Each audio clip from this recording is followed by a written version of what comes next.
garments of glory, into his kingdom of priests, who are called to serve Yahuwah, who clothes his children in his wonderful life-giving linen.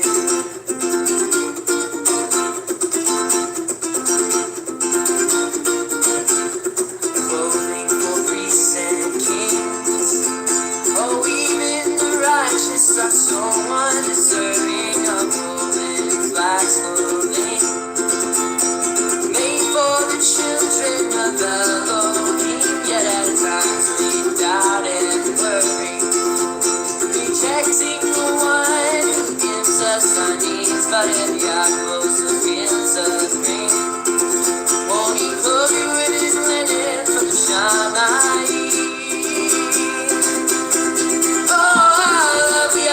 Garments of glory, into his kingdom of priests, who are called to serve Yahuwah, who clothes his children in his wonderful life-giving linen.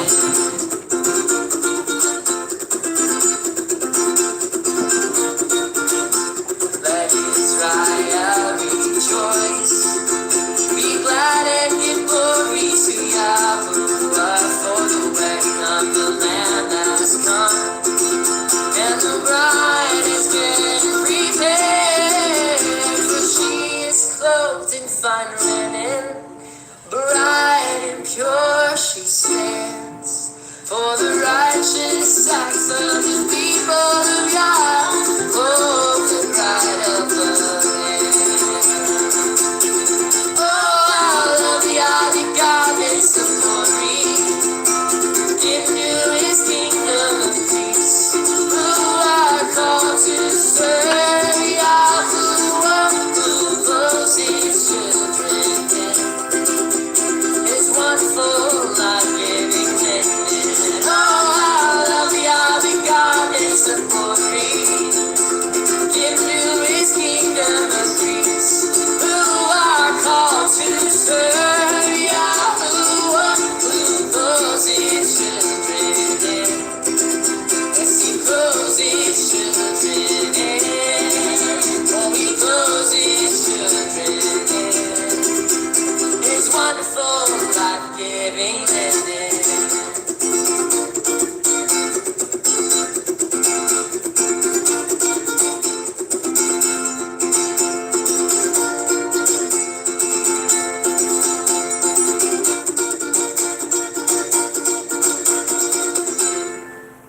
Hi everybody, my name's Jason. I'm Caden. I'm Jaden. I'm Nicole. I'm Eli. And we are the Yahoo and the Torah channel, and this is the Ecclesia, and we thank you guys very, very much for joining us. It looks like we have our little family out there, and we are very excited that we have you guys out there. Thank you so much for joining us. It is a honor. It is a ton of fun to hang out with you guys, and we can't thank you guys enough. Caden, did you want to open us in prayer? Yeah. All right. Dear Father, I thank you for bringing this family together this evening, that we can all learn your word, that we can all be in your glory, that we can all be with you. And I ask that we're blessed, that we walk away with something from this. I ask that your will is done with all of our lives.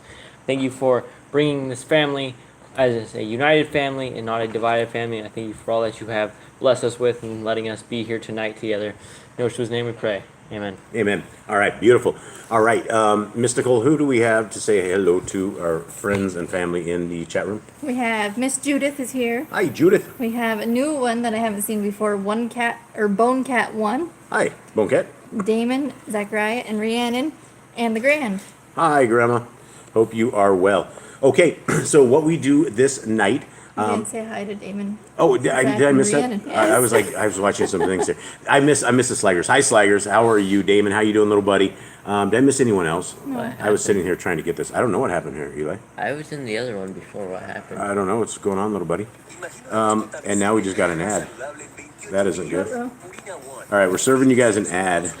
Not meaning to. And yeah, again, not meaning to. Yeah, all right. And let's try this again, everybody. And we will try to go right here. Doesn't look like my little buddy Eli has this set up right. And so we will go right here. And we will go to books.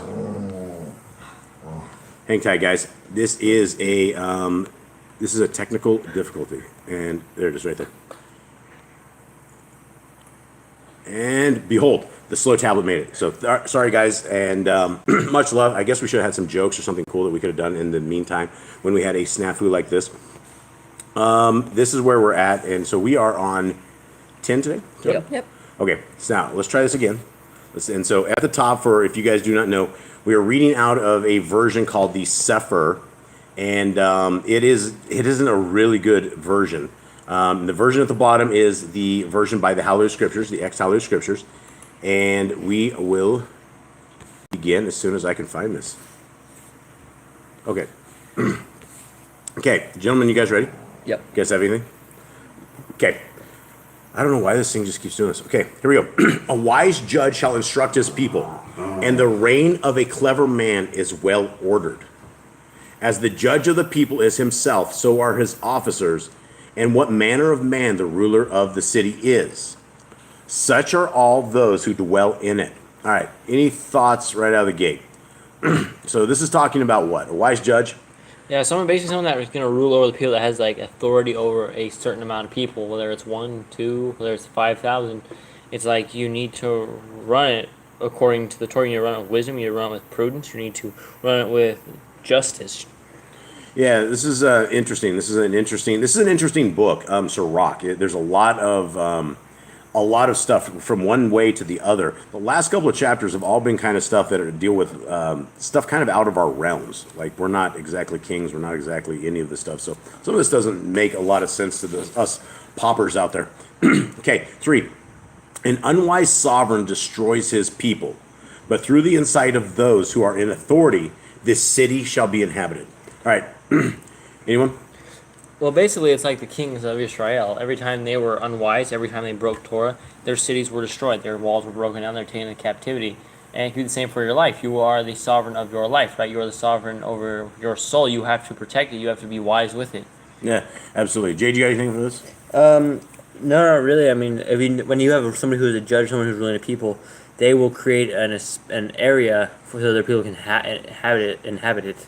When they become sinners and break the Torah, they get taken away, and the other place like Babylon, they destroyed all of Judah. I think you're in the other verse. I think you're in the verse 2. What are you talking about, Judge? You're on 3. Okay, so that was on 2. Okay, what do you have, Mr. Cole? We have a new lady that joined. Her name's Joanna Hunter. She's from Sacramento. Hi. And she says you're the king of your home. Yeah, absolutely. Absolutely. King of the home. And you know, that's why we need to rule it with the hand of the Torah. And this is why any house that is not ruled by the Torah or that goes outside of the law, statutes, and commands is going to fall eventually. Okay, 4. The power of the earth is in the hand of Yahuwah, and in due time he shall appoint it to one who is worthy. Okay, my version shows one as capitalized, so we know who that is referring to. Who is that referring to, gentlemen? Yehoshua. Yeah, Yahushua. And for those who do not know who we are calling Yahushua, who is that? That is, people would know him as Jesus the Christ, or other names. He's the Messiah. Yeah. He is the person who died on the cross or the stake for us so that we'd have repentance of sins. Yeah, and there's no J's in Hebrew, and so a Hebrew man's name isn't going to be a Greek spelling of that, and so it's like Joshua with a Y. Okay, let's continue on. Carla's here. Hi, Carla. Hey, wow, this is like a huge family tonight. This is cool. Okay, 5. The prosperity of man is in the hand of Elohim, and he shall lay his esteem upon the face of the scribe. Ooh, that sounds good. What do you guys make of that? So Yahuwah basically makes somebody someone who, the scribe, the person who writes the books, or somebody who does what Yahuwah wants them to do, teach the word. He basically gives them honor and he gives them prosperity. Yeah, and it's not, you know, I think the scribe might be the I don't know if that's the full point of this. Prosperity for anybody is by the hand of our Creator. He gives and he takes, and if we use what he has given to us incorrectly, then very much it could be taken away from us. And so I don't know what to make of this thing of the scribe at the bottom of that on 5. Okay, do you have anything? Nope. And upon the person of the scribe shall he lay his honor. So the scribe, I guess, who teaches the word or who writes the word, he gets honor. Yeah, I don't know. Possibly. All right, what do you got, Mystical? The Grand, she just says it's old home night in our house. Old home night? Is that senior night or something? Because the grandmas are here. Hey, the grandma's there. Because Oh, Judith has a 1-year-old and a 2.5-year-old grandchildren. hey, we love our elderly people, and they're young always in our eyes. Okay, 6. Do not bear hatred against your neighbor for every wrong, and do not act as an insulter at all. Okay, what is he talking about here? He says, "Don't hate your neighbor for every act they do." He's like, so that's trying to like find error in like every little thing they do, and you hate them. Oh, this person did this. Every little thing they make a mistake on, and you're trying to hate them for it. Yeah, and what would that do? Why would that? That Why would is push this them good away. advice? That would push them away. It means your neighbor is going to be. He might be there for a while. He might not. But Yeah, you're never going to get along with your neighbor. I mean, you start making evil with your neighbor, and it's really, really bad. And so obviously, this is very, very good advice. And then it says, do not act as an insulter at all. That would be, somebody who's brass or somebody who's just, running evil, and being evil to people when you insult them. Okay, 7. Pride is hateful before Elohim and man, and against both one commits wickedness. Okay, it's talking about two things here, right? Pride is hateful before Elohim and man. Right. Oh no, actually, it's talking about two individuals, and against both one commits wickedness. so basically, if you're prideful, you commit a sin against man and Elohim. What do you think pride consists of? What does pride look like to you guys? It's haughty, full of themselves. Someone who thinks they're better than someone who has a chip on their shoulder. They think they are better than the person they think they're better than Elohim. They think they don't need to follow the Torah. They think that their way is their way, and that there's no other way. Boastful. It's real easy to get prideful in a lot of things, and our Creator, that's the thing is when we start getting prideful, all we have to do is simply remember that we're simple creations. We are the Creator's creations, and we didn't design such an intricate, beautiful system of everything, right? From the human body that is intricately designed from the top of your head where your hairs are all counted, all the way to the bottom of your toes, where we have perfection with 5 toes. We can walk around, we don't fall down. Everything that our Creator has given to us is perfect, and He has let us dwell in these lands, and we are simply guests in His lands. And so we have to understand that our Creator is the greatest of all. And so when we start getting prideful, we start becoming big in our own minds, and we don't want to do that. Okay, anyone else have Grant anything? said the pride is hard to kill, though. Yeah, pride is absolutely hard to kill, and as they say, pride cometh before the fall. It's one of those things that will get people killed, and it's a bad deal. Okay, 8. Because of unrighteous dealings, maltreatment, and wealth gained by deceit, the rule is transferred from one people to another. So it's never a kingdom, but it's basically so if you build up your kingdom by stealing, hurting people, and doing evil things, it's something's going to happen to you. You're going to lose riches. The next people are going to take that. It's going to be a never-ending cycle of kingdoms keeping violence and stealing. Yeah, and unrighteous dealings. I mean, when you're doing unrighteous things, that means you're going against the laws, statutes, and commands. And for those who don't understand, we keep Genesis, Exodus, Leviticus, Numbers, and Deuteronomy as our law. And that is what we keep, and that doesn't stop us from having salvation with Messiah Yahushua, but it's a two-way street. And so when you are doing unrighteous dealings and when you are doing maltreatment and wealth gained by deceit, that's completely breaking the Torah, and that's what we wouldn't want to do. Is there anything there? Joanna says we're nothing without Him. Yeah, absolutely. We are absolutely nothing. We are simply Creator's creations. Okay, 9. How could earth and ashes be proud? There is none more wicked than a covetous man. For such a one puts his own being up for sale, for while he lives, he destroys his inner being. Wow, there's a lot of stuff right there. What's the first part of this, guys? Why is earth and ashes proud? I don't think they are. What does this mean? How could earth and ashes be proud? Let's take a look at the top in the Sefer. It says, why is earth and ashes proud? Same thing. There is not a more wicked thing than a covetous man, for such one sets his own soul to sale, because while he lives, he casts away his bowels. Okay. So I think he's asking if earth, because I think it's going on from the last verse where talking about people being prideful and stuff, or maybe it's I don't know.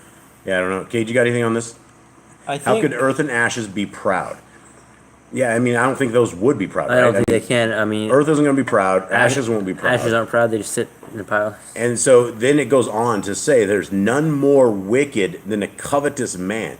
And a covetous man, and then it goes on to define the covetous man. Because he's willing to sell his own soul. Yeah, essentially. Wherever he wants to covet. Right, and if you are willing to sell your soul for like a little bit of wealth, obviously that's, there's coveting is a very bad thing. It leads to sin.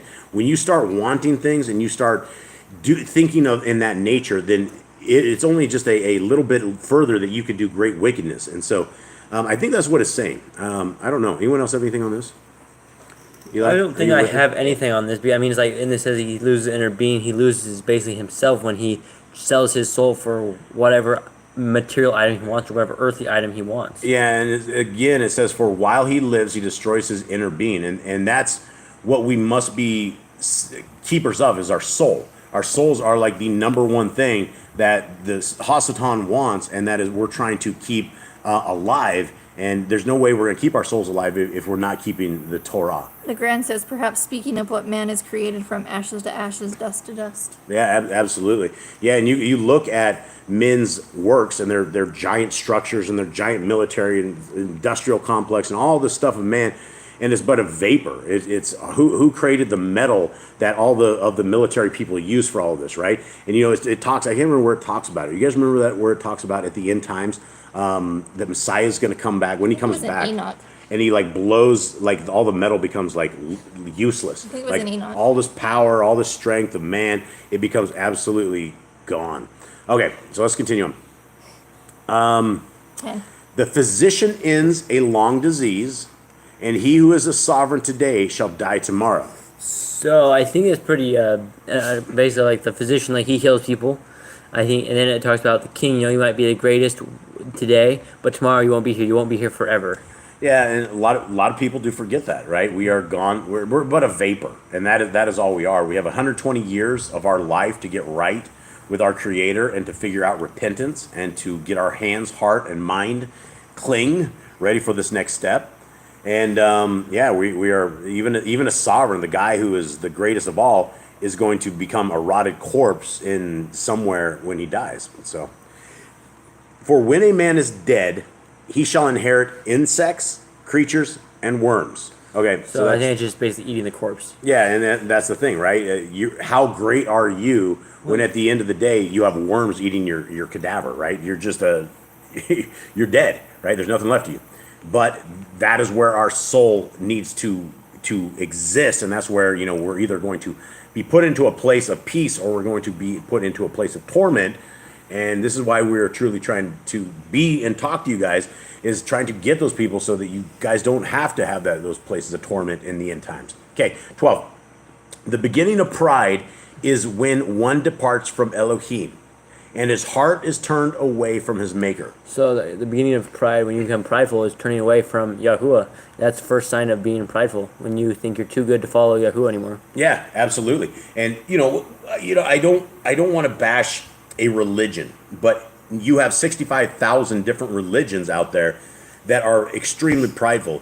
When we explain to people that it is against dietary laws of Leviticus 11 to eat pork, they get very angry, and pride kicks in, and all of a sudden the pride is, well, we're not going to be in bondage, we're not going to be slaves, that's for the old people, right? And all of a sudden it's like people don't want to be a obedient to our Creator. They call it slavery, and it's not slavery. It's called a better life. It's called the right way forward. And unfortunately, when people have this kind of pride, they just don't look to our Creator. And when they do find Him, and when they hear about Him, they don't care about His ways. And so it's a deadly sin. Okay, 13. For pride is the beginning of sin, and he who has it shall pour out abominations. Okay, and therefore, is that what you're going to say? Mm-hmm. Okay, and therefore, Yahuwah brings upon them unknown calamity. All right, what do you guys have? So, in the beginning, it's like pride is the beginning of sin. So that's basically when you're saying when you turn away from your Creator, you're too prideful to follow Him anymore. So you'll sin, you'll break His commandments because you don't care anymore. Yeah. And then and he that has it shall pour out. So you'll become an abomination. Start doing abomination. You will start doing the abominations. Yeah, and then it goes on, and therefore Yahuwah brings upon them unknown calamity and overthrows them completely. It's kind of what Job thought. He did something wrong. Job thought he walked away from Yahuwah. He didn't know, so he thought that Yahuwah was cursing him. He didn't know, and that's kind of what will happen to people that walk away. Yeah, and that's the thing is when you are in Torah, you don't have to sit there and be paranoid that we are falling into unknown calamity. We will fall into calamity. We will fall into testing. We will, unfortunately, be sifted by Hasatan. But that's part of this gig. That's part of the kingdom road that we are on. We know we have to be tested. We have to come through. Okay, but it's better not to like wonder. Living in sin. Am I bringing on a curse because I'm not keeping the Torah and things of that nature? And that's what the Torah says. The Torah will give you blessings or it will give you curses. And unknown calamity is obviously some kind of curses that could even turn into horrible things. Okay, 14. Yahuwah has thrown down the thrones of proud princes and appointed the meek in their place. So Yahuwah took the strongest people that were very prideful and threw them down from the high place they're on and gave it to someone who was humble. Yeah, absolutely. And he always does that. And Moses is somebody who was very meek. He was a very humble guy. Somebody just totally different than the people that we're used to. Okay, 15. Yahuwah has plucked up the roots of the proud nations and planted the lowly in their place. So Yahuwah took the strong plant and put the small one in. Yeah, and Yah does that all the time. And, that's... He's done that with many, many nations. And he used Nebuchadnezzar. We had Babylon. We had all the Hebrew people that were completely being... they turned into proud nations. And they ended up getting owned. And they ended up going into captivity. And, that's where we're waking up right now in these captivities, in these foreign lands, and all of our ancestors are these people that were in these other places. Okay, 16. Yahuwah overthrew the lands of the Gentiles and destroyed them to the foundations of the earth. The Gentiles were heathens. They were people that they were too prideful to follow the law. They were destroyed for not following the law. If they wanted to follow the law and do as Yahuwah said, then they would have lived, but they declined it and they were destroyed. Right, and that's the thing that we have modern day religion that has people cheering on that they are Gentiles. They will eat their pork, they will worship on the wrong day, and they're like, well, the Gentiles are going to be saved, we're all going to be saved. But Hebrews 8, in the renewed or the new covenant, as some people call it, there is no house of Gentile, just like there's no house of Catholic or house of Mormon or house of any. There's a house of Yisrael and the house of Yahudah, and you got to pick a house. It's not anything other than that. And so you don't want to be a Gentile. Gentile simply means that you are not in covenant with our Creator. Not being in covenant means you are not obeying the laws, statutes, and commandments put forth in the Torah, which again is Genesis, Exodus, Leviticus, Numbers, and Deuteronomy. Okay, 17. He took some of them away and destroyed them and has caused their remembrance to cease from the earth. Okay? And so again, that could be any nation or any time or any of the Hebrews or anything that Yah has done. He can make people completely disappear. Like there's nothing left. 18. Pride was not made for man, nor violent wrath for those who are born of a woman. Okay, so obviously we're not supposed to be prideful. We're not supposed to be prideful or angry. Yeah, or violent. This guy says is nor violent wrath for those who are born of a woman. I think he was saying this is for like Yahushua, right? For Judgment Day. I think he was saying this is for Yahuwah. The anger was for Yahuwah, not for anyone else. Because he was supposed to have the anger to judge people, to deal with heathen, deal with evil. Men weren't supposed to be going into war like they were doing. He didn't want his creations to go do that and go slaughter each other. Yeah, absolutely. And that's what the Watchers did. The Watchers gave a lot of all the stuff that we've destroyed, our weapons and the beautifying stuff of women, all that kind of stuff. It all came from the fallen ones. Okay. No, let's see. 19. Those who revere Yahuwah are a continual seed, and those who love him an esteemed plant. So that's pretty clear, right? Yeah. If you love Yahuwah, you will obey his laws, statutes, and commands. If you think that the laws of our Creator are on the cross and you live your life accordingly, which means you have no laws technically to govern your life, that doesn't mean you revere our Creator. You don't revere things and then you disobey them. You wouldn't call that reverence. You would call that disobedience. And then he says, and those who love him and esteem to plant. Our Creator plants families and things for all time. And he will have a plan for you if you are with him. And that's what he's looking for. He's looking for people who are loyal, obedient, and people that love him and who are willing to be good people. Being good people means you're in the Torah and you're keeping the Torah. Okay. Those who disregard the law are a shameful seed. Those who transgress the commands are a deceptive seed. Okay. So you're a bad seed if you don't know, like, kind of what you just said. Well, and that's a thing, because you have the entire Christian religion who don't have the laws. They have disregarded every one of the laws. So unfortunately, what this book is saying is they are a shameful seed, right? And you can't, or any kind of righteousness or any kind of way forward if you have disregarded these laws of our Creator. And then he continues on and he says, those who transgress the commands are a deceptive seed. Probably he's saying that simply because if you are a Torah breaker and you live your life as somebody who doesn't care about commandments, you're going to create family and offspring, and all of those offspring, nobody's going to be faithful to our Creator. And the family line, you've destroyed your family line because you have not kept them in Torah. 20. Among brothers, he who is chief is esteemed. So are those who revere Yahuwah in his eyes. All right, well, this is you guys. It's among brothers. So I think whoever... Who's chief of you guys? Is there a chief? I think you was chief right now. Well, you guys are the brothers. I mean, I'm Pops. You know? I don't know. I think you guys have a chief among you guys? Not I really. don't think Nobody? so. Not a single one of you would say you're chief? No. Really? Interesting. Okay. No, so going over that, so I guess there's someone who's in charge, I guess, that what we're looking at? So Basically, it's like the head of the house, right? It's like a priest of your own house. If you're a leader of a certain people, if you're a leader of a brother, your obligation is to teach the ways of Yahuwah. yeah, and you're not going to have a good leader. If a leader isn't esteemed, you're not going to have people that follow you. They will conquer you. And so, yeah, I think that's all I got on The that. second part of the verse, so are they that fear Yahuwah in his eyes. Right. It's like those kind of like, I think the Pharisee, Yehoshua, and the Pharisee, you know how they go out in the street corners, they like pray and they show you they love Yahuwah, but then they don't do it behind in their personal time. They don't love Yahuwah. It's kind of in Yahuwah's eyes. He doesn't see it, but in the people's eyes they see it. So that's what I think he's talking about there. I think it's those like if you love Yahuwah, you'll be esteemed in Yahuwah's eyes. Yeah, and that I think Eli's right on that, because it says among brothers, he who is chief is esteemed, and then it's a semicolon. So are those who revere Yahuwah in his eyes.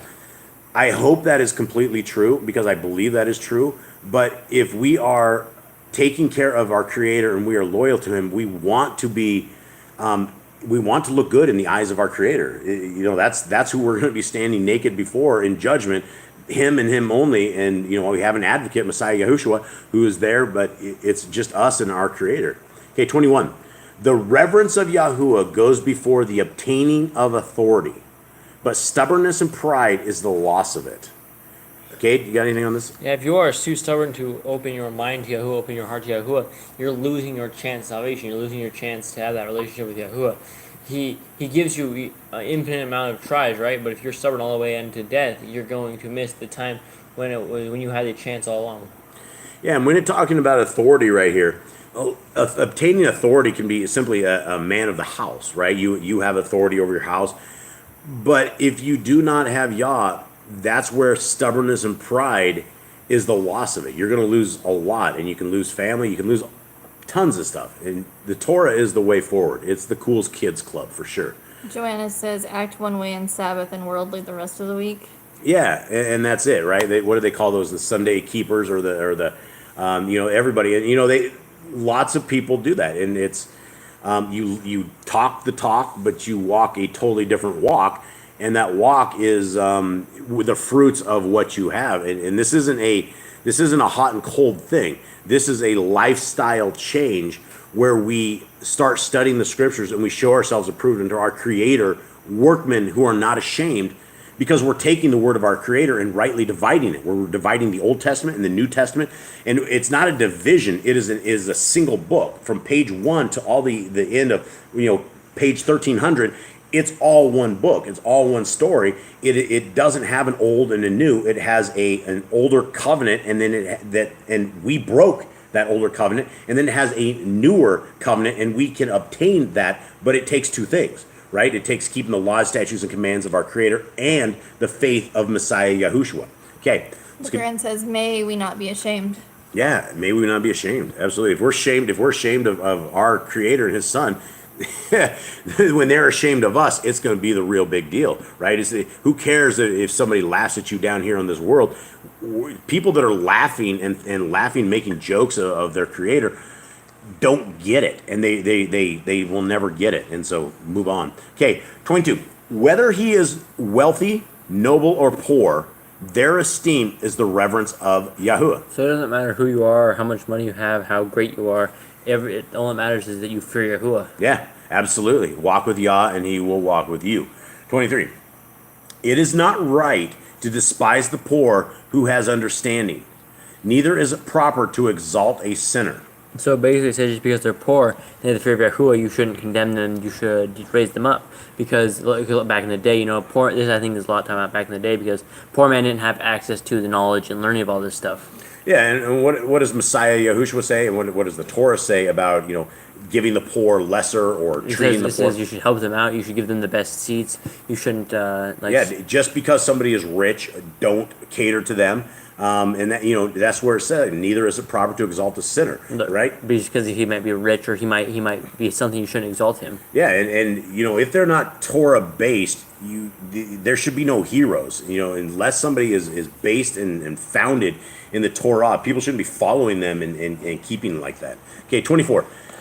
Great men and judges and rulers shall be esteemed, yet there is none greater than he who reveres Yahuwah. You might be a strong, powerful, rich person, but you have nothing if you don't fear Yahuwah. The poor person that fears Yahuwah, he is greater than that rich person. Right, and right there it says the poor is greater than the rich and the great, right? It doesn't matter how much power, how much authority, how cool of a cat you think you are. There's nobody better than Yah, and He will bring you up, and He will also bring you down, and we must have all reverence to our Creator. 25. Those who are free shall do service to the servant that is wise, and he who has knowledge shall not grumble when he is instructed. Okay, thoughts, anyone? So, the person the servant that is wise, so a wise person will do service to learn more. He will go and do free work so he can learn to be wiser, to be something more. And the person who has knowledge, he won't be upset when he's instructed, when he's told, when he's reproved. He'll be happy because he learned something new. Yeah, and a lot of people think that they have all the answers to absolutely everything, and you can't give them anything else. You can't instruct them, and that comes down to the pride, right? And you'll see that in every walk of life. You'll see it with employees. You'll see it with people in your coworkers, things of that nature. It's a mess. Okay, 26. Do not be overwise in doing your business. All right, where am I going to the next slide here? Right here. And do not boast in the time of your distress. All right, Jade, what do you got? So here it's talking about don't be overwise doing your business. I don't exactly understand that for. Or the second part I understand is when you're in distress and you're saying don't boast and say something you did great one time or how great you are because you're in distress. Yeah, and I don't know what it's talking about. Be not overwise in doing your business. I think it's using a lot of wise words, right? When you're with business, if you talk a lot, if you say a lot of complicated things, if you don't understand, you scare your business away. Maybe that's one thing. That's interesting. Anyone else have any thoughts on this? I don't know what that is. Okay, and do not boast in the time of your distress. Yeah, we shouldn't be boasting at all. If we boast in Messiah Yahushua or in boasting Yah. Okay, 27. Better is he who labors and overflows in all than he who boasts and lacks bread. So he said, better to work and have food than not to work and have nothing. Yeah, don't be a lazy sloth. I think that's what that is. It is what that is, because he who labors and overflows in all, right? If you are not laboring, if you are a couch surfer, if you're stuck on the couch, you don't want to work, then you're going to have problems. You're going to lack things. I mean, you're not going to, if you do that kind of stuff, you won't lack bread. But he who boasts lacks bread, right? And so a lot of this has to do with the tongue. It has to do with pride. It has to do with the condition of your heart and things that you're kind of saying. So these are very, very good things. Do you guys have anything on these so far? I think you heard this first. Okay, 28. My son, esteem your being in meekness, and give it respect according to its quality. Okay, So I think you need to be meek, right? Your being is the human body, yourself. You need to be meek, right? And give it respect according to its quality. Anyone have anything on there? I think you're saying take care of yourself. Sefer says, and give it honor according to the dignity thereof. Like, it's like, stay level-headed, right? Like, pat yourself on the back in quietness, right? Be happy for yourself in quietness. Don't go out in the streets boasting for your experiences or your great wins you've had or your great things you've done. It's like, do it with dignity, according to the dignity, right? Do it according to quietness. Do it, you celebrate inside where the people can't see you, not where people can see you outside. Yeah, that might be good. Okay, 29. Who shall declare right he who sins against his own being? And who shall esteem he who shames his own life? So basically, you can't justify yourself if you're sinning. You can't honor yourself if you dishonor yourself by breaking Torah. Yeah, and 20, the Sefer sounds a little better. Who will justify him that sins against his own soul? And who will honor him that dishonors his own life? So if somebody, yeah, and I mean, essentially, if you're sinning against your own soul, that means you've lost a very important part of your being. And he shall esteem he who shames his own life. Anyone have anything on that? And who shall esteem he who shames his own life? Right? If you're in sin, hold on real quick. If you're in sin, you don't have this esteem, right? And so maybe continue on, Kate. I was gonna say, if you are like in shame, right, which is like breaking Torah in front of the eyes of Yah, it's shameful, right? The things that are shameful in the eyes of Yah, there's no esteem for you. No one's going to be able to come esteem you and build you back up when you are living in sin, like if you are living like a heathen. That could be. 30. The poor man is esteemed for his skill, and the wealthy man is esteemed for his wealth. The poor might have some really good skills, so they're esteemed for what they know and what they can do, and everyone looks to the rich and honors them for their riches. Yep, absolutely. Yeah, he who has the money, gold makes the rules, and that's how this worldly world works. Okay, 31. He who is esteemed in poverty, how much more in wealth? And he who is ashamed in wealth, how much more in poverty? So I think it's like whoever is like serving Yah, like whoever is glorifying Yah in his bad days, he'll glorify Yah in his good days. And if the person in his good days is not glorifying Yah, he's not even glorify Yah in his bad days. Yeah, absolutely. I think that's right. I think that's good. Jay, do you have anything else on that? No, he pretty much took what I was take. Okay, well, anything else going on in the chat room, Mr. Cole? Nope. Okay. Well, everybody out there, we love you guys very, very much, and I hope you guys have a wonderful day and a wonderful week, and I don't think we have anything else. Hopefully we see you all in Shabbat. Yeah, hopefully we see you guys all on Shabbat, and we will see you guys very soon. We love you guys very, very much. Goodbye to Slaggers and Judith and The Grand, Joanna, Bone Cat. Carla, Yeah, Bone Cat. Bone Cat. All right, much love, everybody. See you soon. Shalom. Shalom. Shalom. All right, bye, everyone.